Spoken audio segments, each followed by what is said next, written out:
Lieutenant Zara Harlow's heart sank as she peered out of her dropship's viewport. Earth, once a vibrant blend of blue and green, was now a distant gray blur, fading as the UES Resolute raced toward the source of a mysterious signal. They'd left only days before the onset of the unknown cataclysm, each crew member burdened by the weight of unanswered questions. Was Earth still safe? What were they headed toward?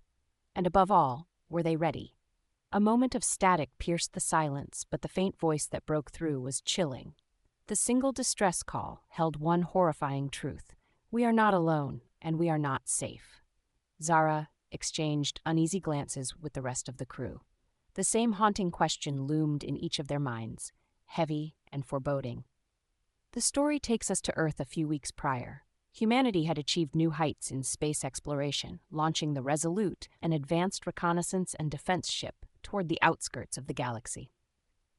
A strange distress beacon, deciphered as an echo from a far-off civilization, had sparked both fear and curiosity. Oddly, the message included elements of language patterns strikingly similar to those used by ancient human dialects, heightening the urgency to investigate. Speculations buzzed among Earth's finest minds. Could this signal be from an ancient race with ties to humanity? But this was no ordinary mission of curiosity. The Resolute was equipped with cutting-edge technology and personnel handpicked for their expertise, each member aware of the mission's magnitude. Captain Ethan Riker led the mission, a hardened, composed strategist famous for his level-headedness under pressure. Alongside him was Lieutenant Zara Harlow, a brilliant military strategist known for her quick thinking and relentless grit. Dr. Amir Torres, the ship's linguist and AI specialist, was an eccentric intellectual obsessed with uncovering the unknown, while the remaining crew consisted of elite soldiers and scientists, each driven by their own motivations, some by fame, some by duty, and others by a sense of adventure. Their camaraderie was tested the moment they left Earth's orbit. Despite the thrill, an unspoken tension lingered in the air as they neared the source of the signal.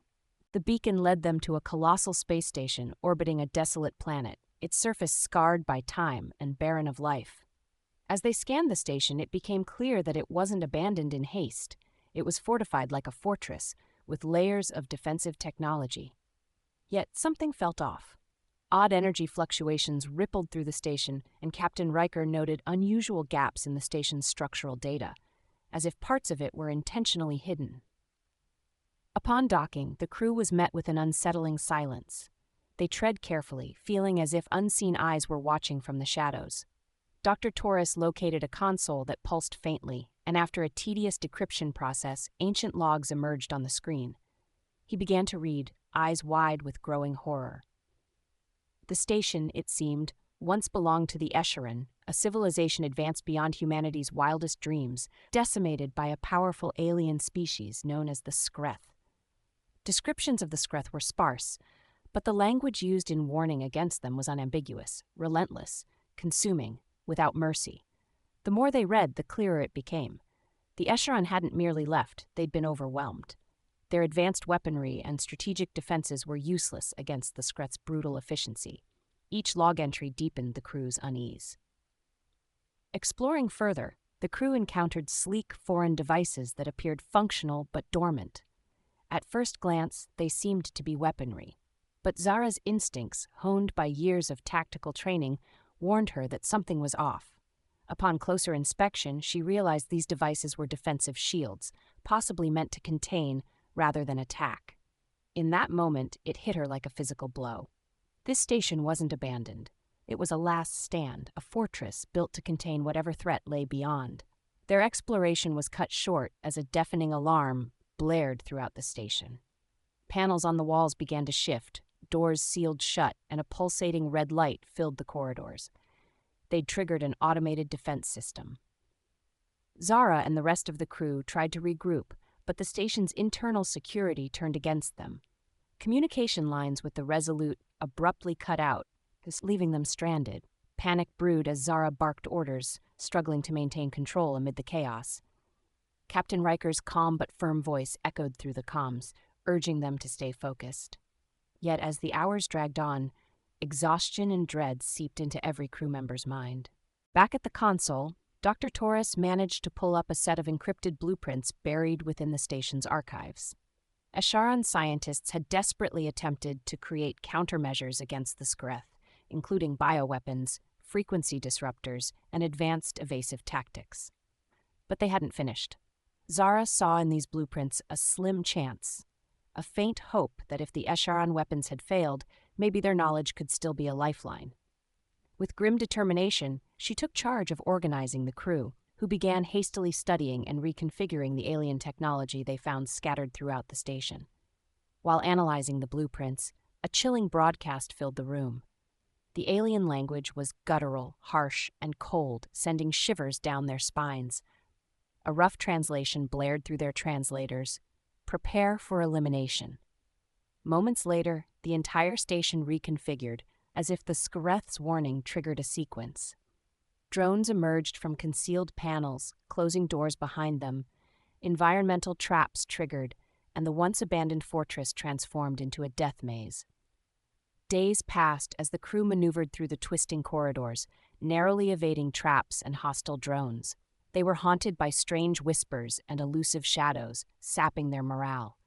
Each crew member found themselves racked by nightmares, replaying the Skreth's ominous threat in their minds.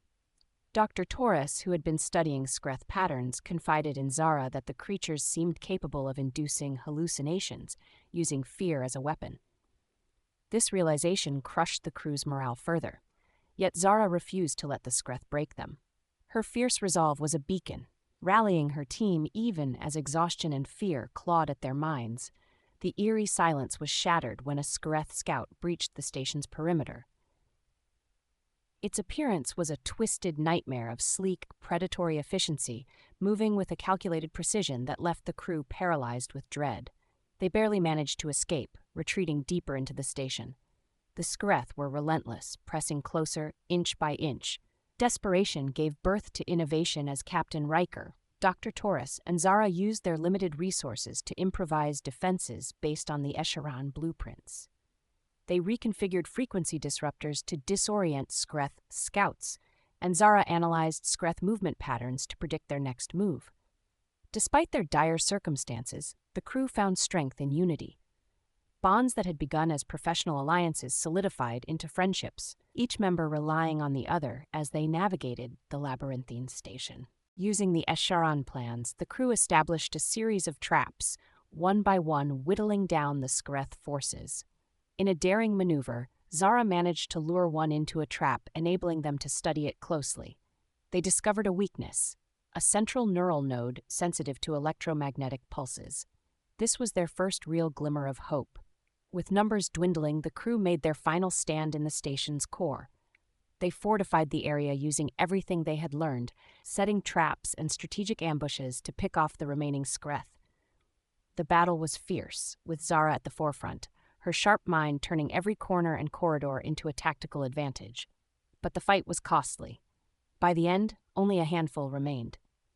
At the heart of the station, they found the Escharon's final failsafe, a massive EMP weapon capable of crippling an entire Skreth fleet if activated manually. Captain Riker, injured but resolute, stepped forward, volunteering to activate it himself. With one last look at his crew, he bid them farewell, placing the future of humanity above his own life. As the EMP detonated, Zara and the remaining crew sprinted back to the Resolute, barely outpacing the Skreth in pursuit. The station crumbled as the EMP released a blinding pulse, disintegrating their attackers and lighting up the cosmos. Back on the Resolute, Zara gazed out at the stars, her thoughts heavy with the price of survival. They had encountered a relentless, deadly species and only barely escaped. Her message to Earth was clear: prepare, because survival is our only defense against the unimaginable lurking in the shadows.